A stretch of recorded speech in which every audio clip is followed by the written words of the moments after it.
네.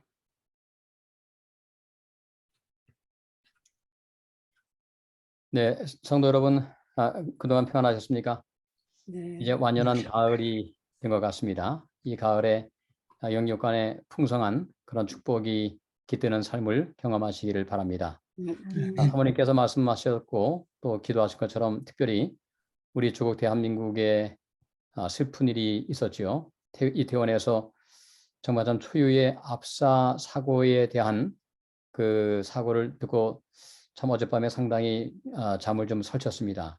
정말 21세기 대한민국 서울에서 또 거리에서 이렇게 한꺼번에 많은 청년들이 목숨을 잃은 것을 볼 때 참 답답하기도 하고, 왜 언제부터 한국에 그런 그 할로윈의 문화가 생겼는지 그런 또 안타까운 마음도 느끼게 되었습니다. 꽃다운 20대, 10대 젊은 사람들이 한 150명 이상이 한꺼번에 목숨을 잃었다는 그런 소식에 가슴이 먹먹해지고요. 다시 한번 하나님의 위로하심이 함께 하시길 바라고, 특별히 이러한 경험들을 통해서 다시 한번 우리의 시야를 하나님께 고정할 수 있는 그런 시간이 됐으면 좋겠습니다.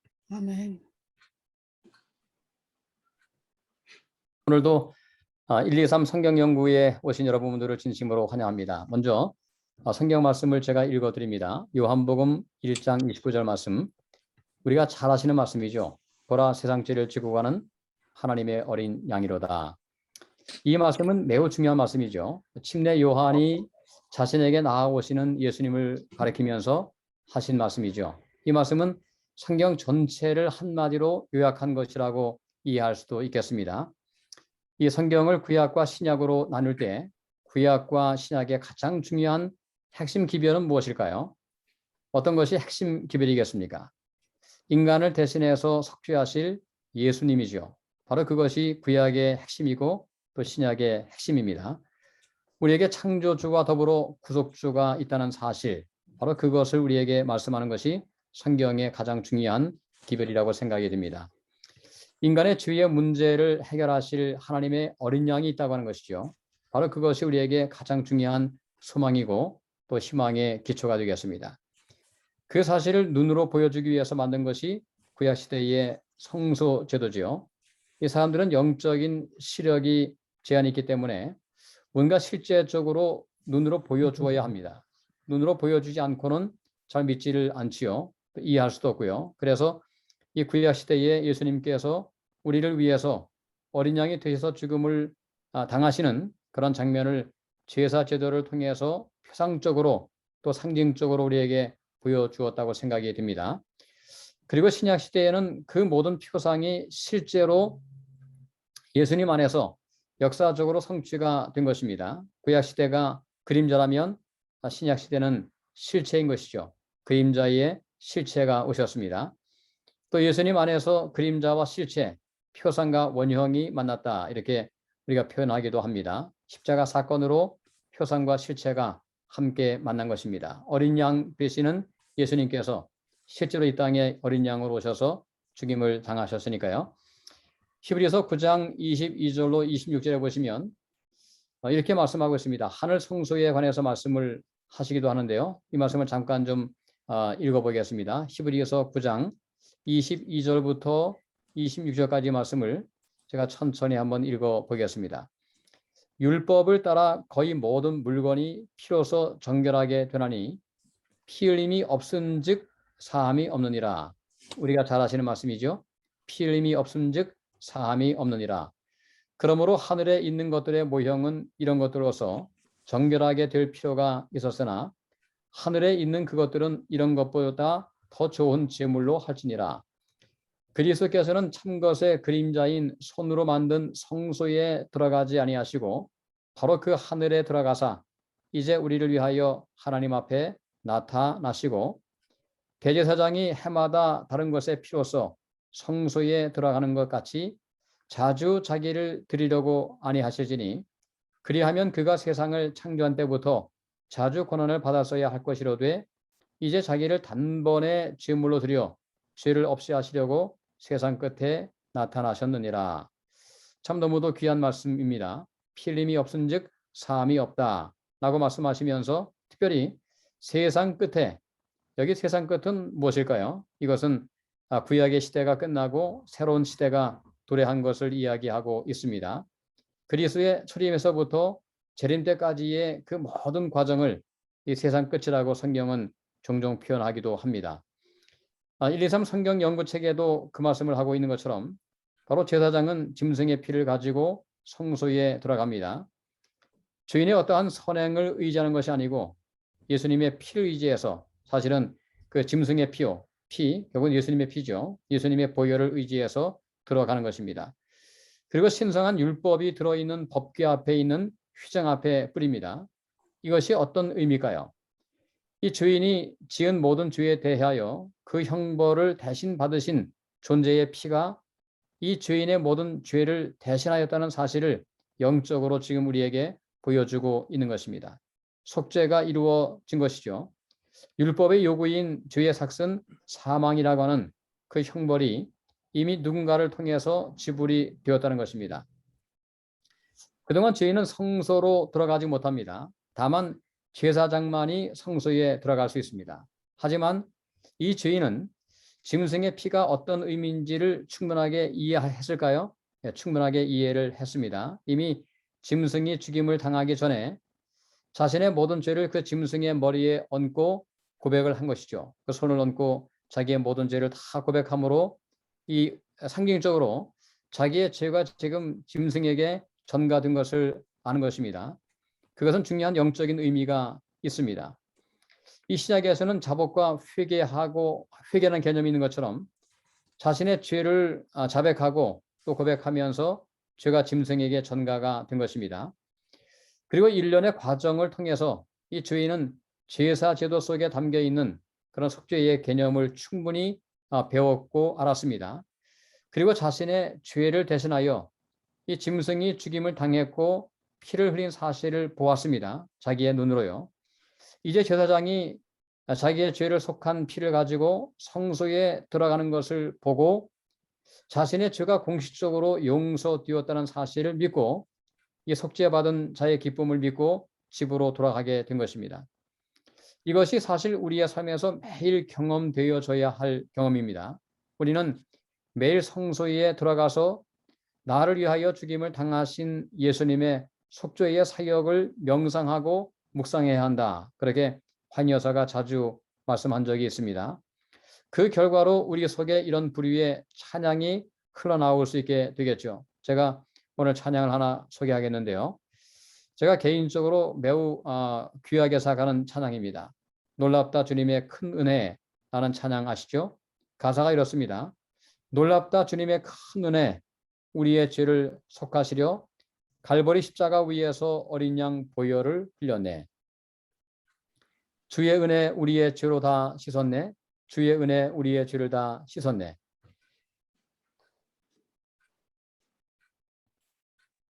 계속 이렇게 2절은 이야기합니다.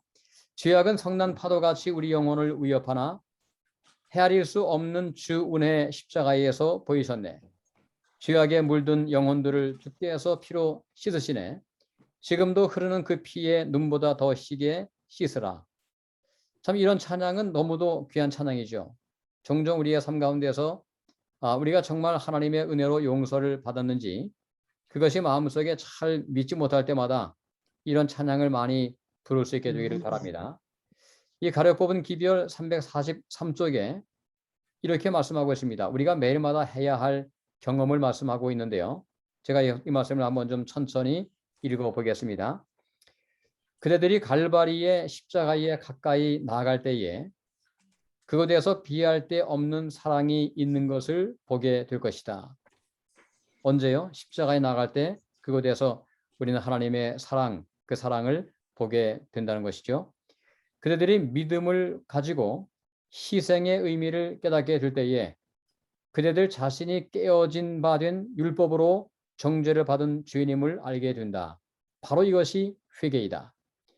그대들이 겸손한 마음으로 나아갈 때에 사유하심을 얻게 되는데 이는 예수 그리스도께서 계속적으로 단합에 서 계셔서 간단 없이 세상의 죄를 위하여 희생 제물을 바치는 자로 상징되었기 때문이다. 주님께서는 사람이 치지 않고 주님께서 치신 참 성전에서 봉사하시는 분이시다. 유대인의 성막의 상징적인 그림자는 지금에 와서 아무런 의미를 갖고 있지 못하다. 날마다 드리는 것과 해마다 드리는 상징적인 속죄는 이 이상 더 드릴 필요가 없으나 끊임없는 범죄로 말미암아 중재자를 통하여 속죄 제물을 바칠 필요가 있다. 예수께서는 하나님의 면전에서 의식을 집행하고 계시며 죽임을 당한 어린 양이셨던 것처럼 당신의 흘리신 피를 바치고 계신다.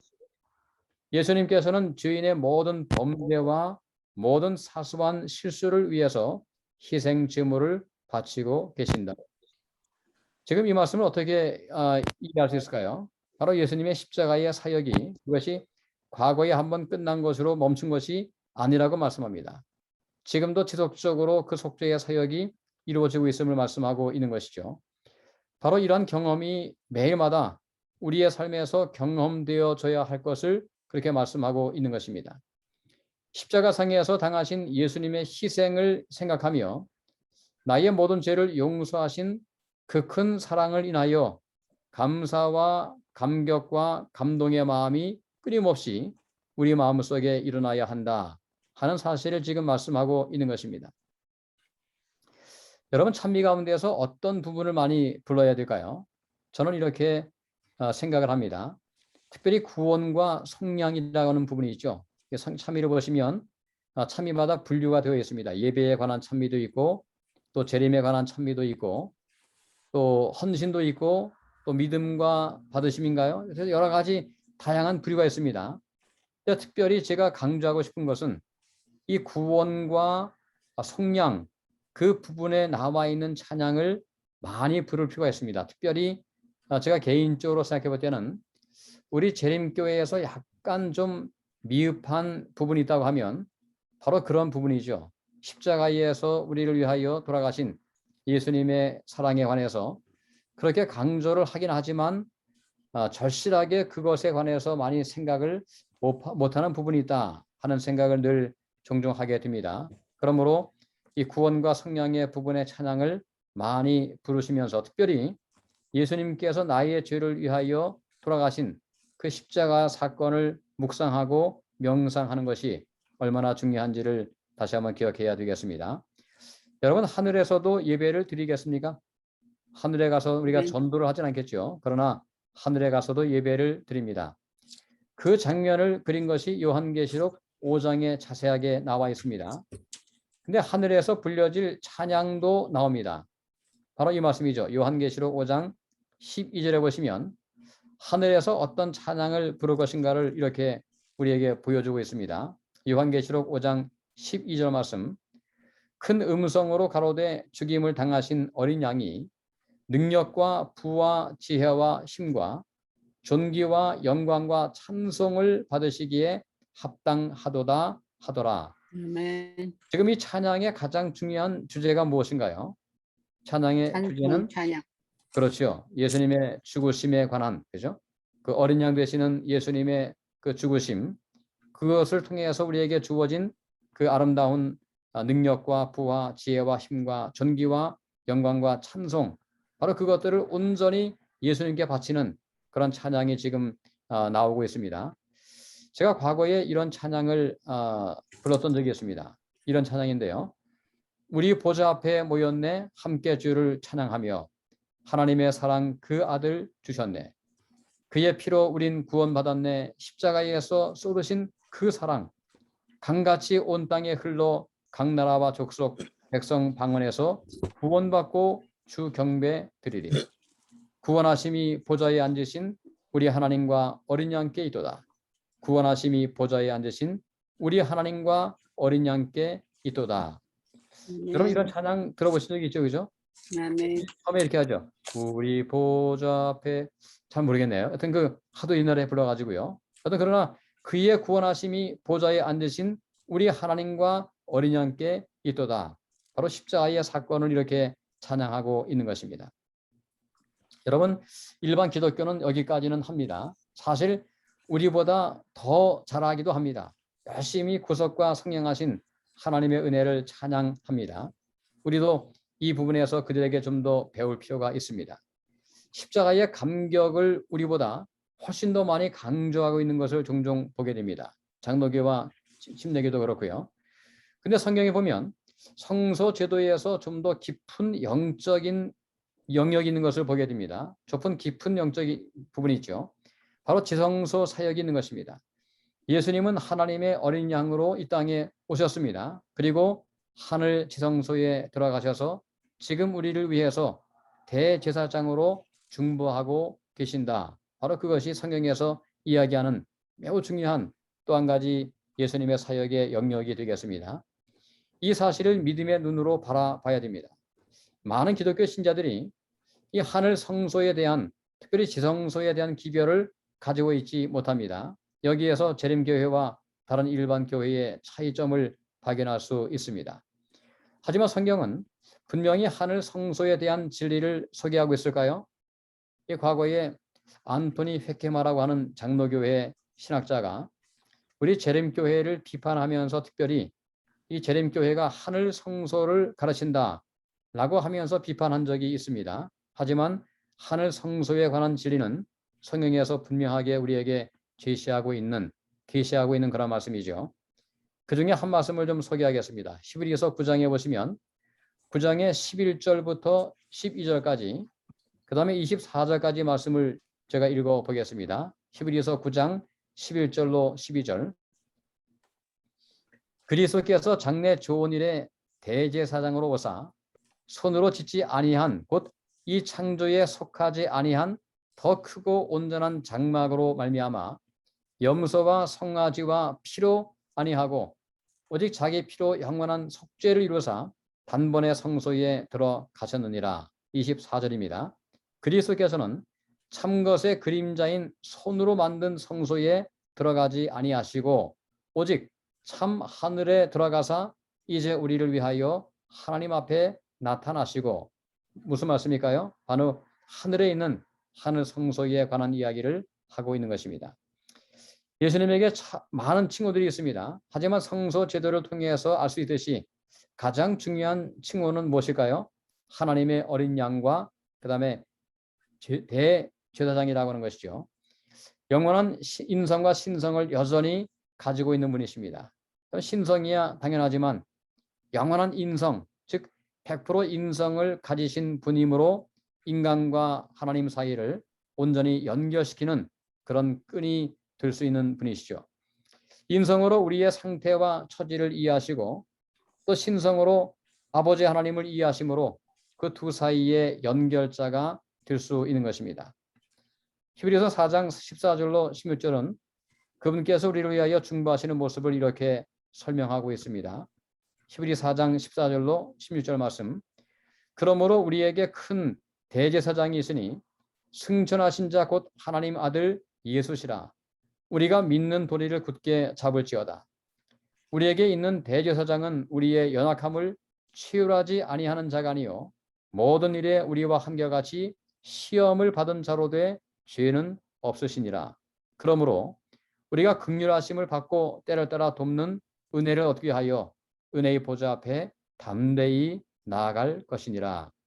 참 여러 가지 삶의 고난이 많이 있으시죠. 바로 지금도 마찬가지일 겁니다. 제가 이번 주에 저희 교회에서 제가 설교를 하면서 그런 말씀을 드렸습니다. 살아있는 것은 다 아프다라고 제가 말씀을 드렸어요. 그 말씀이 사실일까요? 그렇습니다. 이 공동묘지에 가면 사람들이 아프지 않습니다. 하지만 살아있는 모든 것은 어떤 피조물이라 할지라도 다 아픔이 있고 고통이 있는 것이 사실이죠. 그럴 때마다 우리는 은혜의 보좌 앞에 나와서 우리를 이해하시고 우리의 모든 상황을 아시는 그 하나님께 우리의 상처와 아픔과 고통을 이렇게 이야기할 수 있는 그런 삶이 되시기를 바랍니다. 그것이 참 우리의 삶 가운데 매우 중요한 힘과 위로를 경험할 수 있게 될 것입니다. 여기 말씀하는 이 은혜의 보좌가 어딜까요? 그것을 성소 제도로 보면 바로 지성소의 모습이죠. 바로 지성소 안에 무엇이 있습니까? 시은 좌라고 하는 mercy seat입니다. 바로 하나님의 은혜의 보좌가 지성소에 있다고 말씀드릴 수 있습니다. 일반 기독교에서 복음을 많이 강조하지만 이 복음과 율법의 조화에 대해서는 조금 약한 듯 보이기도 합니다. 무조건 한 번 구원받으면 그것으로 끝이라고 하는 사상이 강해 보이죠. 물론 구원의 확신이라고 하는 측면은 긍정적이지만 그 구원을 이루어가는 삶의 과정을 성경은 우리에게 분명하게 말씀하고 있습니다. 이 신학적인 용어로 이제 쓰면 칭의도 중요하지만 뭐도 중요할까요? 칭의의 이후에 올 그런 성화와 영광화라고 하는 그런 성화의 과정도 중요한 것이 사실입니다. 은혜와 법이 함께 삶에서 경험되는 것입니다. 하나님의 은혜와 하나님의 법이 서로 반대되는 개념이 아니고요. 하나님의 은혜와 법은 사실 같이 있는 것입니다. 그것이 지성소의 그런 모습이기도 하죠. 하나님의 율법이 있는 법궤를 덮고 있는 것이 그것이 시은좌 혹은 속죄소라고 불려지는 것입니다. 제가 발견한 한 주석의 내용을 좀 소개하겠습니다. 이렇게 소개해서요. 한번 좀 들어보시기 바랍니다. 이 은혜의 보좌는 하나님이 현존에 계시는 장소로서 구약 시대에 하나님이 거하시는 상징적 장소인 성막 안의 속죄소와 연관이 된다. 그렇죠? 제가 지금 한 말씀과 동일한 그런 주석입니다. 대제사장들은 1년에 한 번 지성소 안에 있는 속죄소에 나아갈 수 있었으며 속죄의 행위가 받아들여졌을 때 지성소 안에 있는 그 속죄소는 하나님께서 자신의 백성들에게 은혜를 베푸시는 시은소가 되었다. 그러나 본절에서 말하는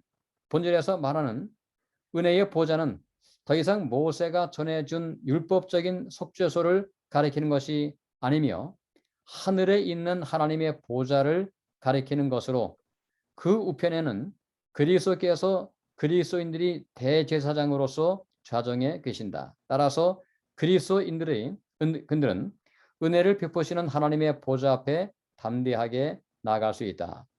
지금 이 주석에서 이야기하는 것이 무엇일까요? 바로 이 땅에 지금 말씀하는 은혜의 보좌는 하나님께서 계시는 그 하늘 성소에 바로 지성소에 있다고 그렇게 말씀하고 있는 것입니다. 구약으로 말하면 성소에만 들어가는 것이 아니고 바로 지성소까지 들어가는 것입니다. 은혜의 보좌는 하나님의 보좌라고 하는데 그것은 구약의 지성소의 원형으로도 볼 수 있겠습니다. 그래야 복음을 온전하게 이해할 수 있게 됩니다. 하나님의 계명과 예수의 관계를 바르게 할 때 완전한 복음의 조화를 경험할 수 있습니다. 복음의 조화라고 제가 표현을 했는데요. 이 한국에서 기독교를 좀 말하기도 부끄럽지만 요즘에 개독교라고 부르고도 있습니다. 참 부끄러운 일이죠. 왜 그렇게 부를까요? 믿는 사람들의 모습에서 빛과 소금의 역할을 보지 못하기 때문이 아닐까요? 이 간디가 한 말이 있습니다. 나는 그리스도를 좋아하지만 그리스도인은 좋아하지 않는다. 참 굉장히 충격적인 이야기죠. 이 한국에서 기독교 신자가 20%인데 사회를 정화시키는 작용을 전혀 못하고 있다는 것도 바로 그것이 기독교가 지금 욕을 먹고 있는 그런 이유 가운데 한 가지라고 생각이 됩니다. 결국은 도덕력을 상실한 교회가 된 것입니다. 많은 종교 지도자들은 물론 다는 아닙니다. 하지만 꽤 많은 사람들이 그리스도께서 죽임을 당하심으로 율법이 폐해졌다고 이야기하는 것이죠. 그러므로 모든 율법의 요구에서 자유로워졌다고 이렇게 이야기하는 경우도 있습니다. 용서받은 것에서 끝나고 그 이후에 성장이 없는 것입니다. 속죄의 감동과 감사에 머물고 마는 것이죠. 그러니까 성소까지 들어간 것입니다. 하지만 성경을 보면 이 신의 성품에 참여하는 자가 되어야 한다고 말씀합니다. 성령의 역사를 경험함으로 아바 아버지라고 하나님을 부르는 하나님의 자녀가 된 사람들은 하나님의 품성, 바로 그분의 속성을 닮아야 한다고 하는 것이죠. 이 율법에 관해서 이렇게 가려 뽑은 기별 1권 239쪽은 이렇게 말씀하고 있습니다. 도덕적인 율법은 예표나 그림자가 된 적이 결코 없다. 도덕적인 율법은 인간이 창조되기 이전에 존재하였으며 하나님의 보좌가 없어지지 않는 한 그 율법은 영원히 존재할 것이다. 이것이 너무도 분명하죠. 하나님의 율법은 그림자가 아닙니다. 그림자라고 하는 것은 무엇일까요? 그것은 의문의 율법, 바로 구약시대에 있었던 희생 제사를 드리는 그런 법을 의미하는 것입니다. 하나님께서는 인류를 구원하기 위해서 당신의 율법 중에 단 한 가지 계명도 변화시키거나 고칠 수 없으시다. 그 이유는 율법이 당신의 정부의 기초가 되기 때문이다. 도덕적인 율법은 변할 수 없는 것이며 고칠 수도 없고 무한하고 영원한 것이다. 인류를 구원하기 위하여 또한 율법의 명예를 보존하기 위하여 하나님의 독생자께서 죄를 위한 희생제물로서 당신 자신을 바쳐야 할 필요가 있었다. 죄를 아시지 못하는 주님께서 우리를 위하여 죄가 되셨다. 주님께서는 우리를 위하여 갈바리에서 돌아가셨다. 주님의 죽으심은 인류를 위한 하나님의 놀라운 사랑과 당신의 율법의 불변성을 나타내었다. 참 너무도 귀한 말씀입니다. 그리스도께서 이렇게 말씀하고 있습니다. 제가 이 말씀을 좀 읽어보겠습니다. 율법에 나타난 그리스도의 의, 이 로마서 6장, 여러분 가려 뽑은 기별 가운데 특별히 31권의 32장의 제목이 이렇습니다. 율법에 나타난 그리스도의 의라고 이렇게 제목이 붙었어요. 이 말씀을 이렇게 소개했습니다. 사도 바울은 로마서에서 그 사실을 여러 번 강조하고 있는데요. 로마서 6장 15절, 그런즉 어찌하리요 우리가 법 아래 있지 아니하고 은혜 안에 있으니 죄를 지으리요 그럴 수 없느니라. 무슨 말씀일까요? 하나님의 십자가의 은혜와 율법이 서로 상반되는 것이 아니고 이것이 결국은 하나라고 지금 말씀하고 있는 것입니다. 또 로마서 3장 31절 말씀, 그런즉 어찌하리요 우리가 법 아래 있지 아니하고 은혜 안에 있으니 죄를 지으리요 그럴 수 없느니라. 그러니까 은혜 안에 있다고 하는 것이 하나님의 율법에서부터 완전한 어떤 자유, 그것이 아니라고 지금 말씀하고 있는 것입니다. 하나님께서 말씀하시는 바로 은혜가 무엇일까요? 그 은혜는 하나님의 두 가지 은혜가 있습니다. 우리의 죄를 용서하시는 은혜도 있지만 또 우리에게 진정으로 죄를 이기게 하시는 그런 은혜도 함께 있는 것이 사실이죠. 우리가 그 사실을 마음속에 기억하는 게 매우 중요하겠습니다. 사도 요한도 하나님의 백성을 이렇게 묘사하고 있습니다. 요한계시록 14장 12절 말씀, 성도들의 인내가 여기 있나니 저희는 하나님의 계명과 예수의 믿음을 지키는 자니라. 지금 이런 모든 일련의 말씀이 무엇일까요? 하나님의 계명과 또한 은혜가 이것이 상반되는 것이 아니라고 분명히 말씀하고 있는 것이죠. 제가 한 말씀만 더 소개하겠습니다. 이렇게 말씀했어요. 가려 뽑은 기별 1권 211페이지, 우리 엄목사님 책에 이 말씀이 함께 인용되어 있는데요. 하나님의 계명이 율법이라면 예수 믿음은 복음인 것입니다. 복음과 율법이 반대가 아니라 결국 하나인 것입니다. 여호와의 율법이 나무라면 복음은 그 나무에 핀 향기로운 꽃봉오리들과 열매입니다. 참 아름다운 그러한 묘사죠. 율법은 죄인에게 그리스도의 필요성을 느끼게 해주고 복음은 율법의 불변성을 승인해 주는 것입니다. 바울이 이렇게 이야기했어요. 로마서 7장 7절 말씀 가운데, 율법으로 말미암지 않고는 내가 죄를 알지 못하였느니라. 율법은 무엇입니까? 우리가 주님을 인정해 주는 거죠. 주님을 알게 해줍니다. 그리고 우리에게 그리스도에게 갈 수 있도록 우리를 이렇게 안내해 주는 것이죠. 죄가 없으면, 법이 없으면 죄가 없는 것입니다. 율법으로 자신이 죄인인 것을 뼈저리게 느낀다면 죄인은 주님께로 달려갑니다. 특별히 자신의 죄를 대신해서 이 죽임을 당하신 갈바리로 달려가서 그곳에서 이루어진 속죄를 인해서 감사하며 또 하나님께 찬양하고 마음속에 참된 평강을 경험할 수 있게 되는 것입니다. 그리고 그곳에서 나의 구원을 보장해 주시는 그리스도의 의를 주장하게 되는 것입니다. 동시에 그 의를 우리에게 나누어 주십니다. 이것을 성화라고 표현하는 것이죠. 칭의가 입혀주는 의라면 성화는 나누어주는 의라고 이렇게 표현할 수가 있겠습니다. 근데 어떻게 이 일이 가능할까요? 우리가 주님을 깨닫고 주님의 희생을 통한 용서를 받아들일 때, 즉 복음을 마음속에 받아들일 때 그리스도의 영, 즉 성령이 우리 마음속에 임하시게 됩니다. 그러므로 그 성령의 능력으로 모든 율법의 요구를 이루는 그 경험들을 하게 되는 것이죠. 그러므로 복음과 율법이 반대가 아니고 복음을 진정으로 마음속에 경험하게 되면, 그래서 인격적으로 예수님을 내 마음속에 구주로 영접하게 되고 또 그분의 십자가의 사랑을 마음속에 이해하게 되면 그 사랑의 능력으로 또 성령의 능력으로 그 모든 법들을 우리의 삶 가운데 구현할 수 있는 그런 삶이 된다고 분명히 말씀하고 있는 것입니다. 바로 그 말씀이 로마서 8장의 가장 중요한 핵심이죠. 로마서 8장 1절부터 몇 말씀을 좀 잠깐 소개하겠습니다. 이렇게 말씀합니다. 그러므로 이제 그리스도 예수 안에 있는 자에게는 결코 정죄함이 없나니 이는 그리스도 예수 안에 있는 생명의 성령의 법이 죄와 사망의 법에서 너를 해방하였습니다. 그러니까 성령께서 주시는 그 생명의 힘, 바로 그것이 우리를 죄에서 이기게 하시는 그런 능력을 준다고 분명히 말씀하고 있습니다. 그러면서 이렇게 말씀했어요.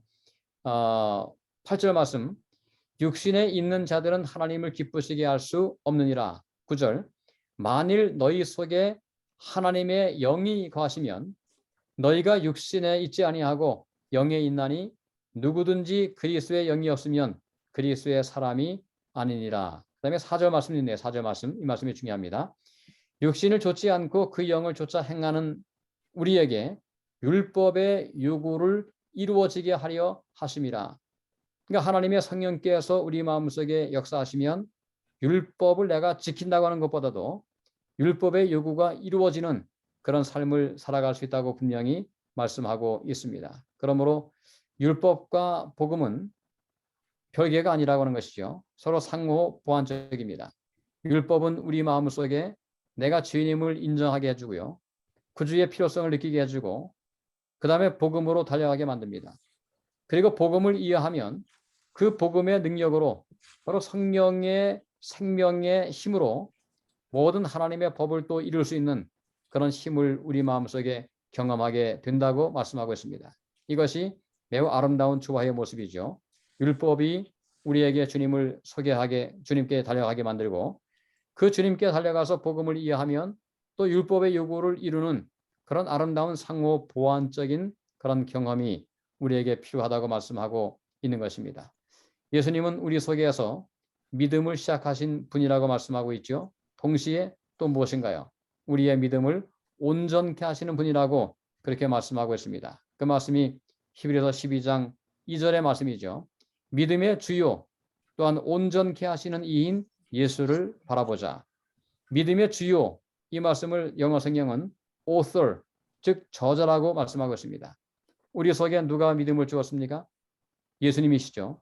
바로 우리 속에 믿음을 주신 그분께서 또한 finisher, 우리의 모든 믿음을 온전케 하시는 그런 분이라고 말씀합니다. 언제 우리의 믿음이 온전케 될까요?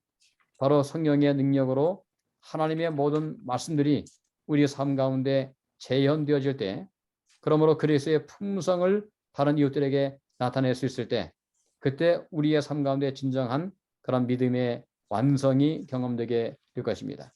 그렇게 하기 위해서 누구를 바라보자고요? 바로 예수를 바라보자. 지금 예수님께서 우리에게 어떤 분이신가요? 나를 대신하여 십자가의 죽임을 당하심으로 나의 구속주가 되시고요. 동시에 지금 이 시간에도 나의 연약함을 가지고 아버지께 나와서 중보하시는 나를 위하여 기도하고 계신 분이시고 또한 지금 성령을 통해서 우리 마음속에 역사하고 있는 분이시죠. 그러므로 그 예수를 바라볼 때마다 그분을 마음속에 묵상할 때마다 우리는 죄를 이기고 하나님의 말씀을 우리 속에 이룰 수 있는 그런 아름다운 믿음의 생애를 살아갈 수 있음을 분명히 말씀하고 있습니다. 오늘 자신을 바라보면 늘 실패합니다. 자주 실망하기도 하고요. 하지만 우리와 함께 계시는 예수님을 끊임없이 묵상하시고 또 바라볼 수 있게 되기를 바랍니다. 율법과 복음은 조화를 이루게 되어 있습니다. 믿음만 강조해도 안 되고 믿음에 따른 삶의 변화, 즉 순종도 필요할까요? 그것이 야고보서의 기별이죠. 그러니까 살아있는 믿음, 야고보서의 주제가 무엇인가요? 우리에게 산 믿음이 무엇인지를 이야기하죠. 죽은 믿음을 이야기하고 산 믿음을 이야기합니다. 근데 산 믿음이 무엇일까요? 그것은 행함이 수반되어진, 또 다른 말로 하면 사도 바울의 경험으로 보면은 사랑으로 역사하는 믿음이라고 말씀합니다. 사랑으로 역사하는 믿음, 참 귀한 말씀이죠. 그 사랑으로 역사한다, 이것은 순종이라면 바로 믿음은 또 하나님 안에서 주어진 그 복음을 믿는 것이죠. 그러므로 오늘 우리의 삶 가운데서 복음을 이해하고 제가 이렇게 말씀드렸습니다. 우리가 재림교회가 조금 부족한 측면은 이 복음에서 특별히 십자가의 복음 그 사실을 조금 더 강조할 필요가 있습니다. 동시에 그 사랑의 능력으로 그리스도의 사랑이 어떻게 한다고요? 그리스도의 사랑이 우리를 강권한다라고 말씀하고 있습니다. 그리스도의 사랑을 마음속에 깊이 늘 마음 가운데 경험하고 묵상하고 또 생각하면 그 사랑의 힘으로 동력을 받아서 하나님의 모든 말씀들, 그 모든 말씀들, 하나님의 계명과 더불어서 하나님의 계명의 핵심이 무엇인가요? 하나님 사랑이고 이웃 사랑이라고 성경은 말씀하고 있습니다. 그 하나님의 모든 계명을 온전히 우리의 삶을 통해서 구현할 수 있는, 그러므로 복음을 온전히 우리의 삶 속에 우리의 삶을 통해서 복음이 얼마나 아름다운지를 입증할 수 있는 그런 삶이 되도록 더욱더 주님을 바라볼 수 있는 우리 123 성경 연구 회원들이 되시기를 간절히 바라면서 오늘 말씀을 정리하도록 하겠습니다. 마치도록 하겠습니다. 네, 아멘.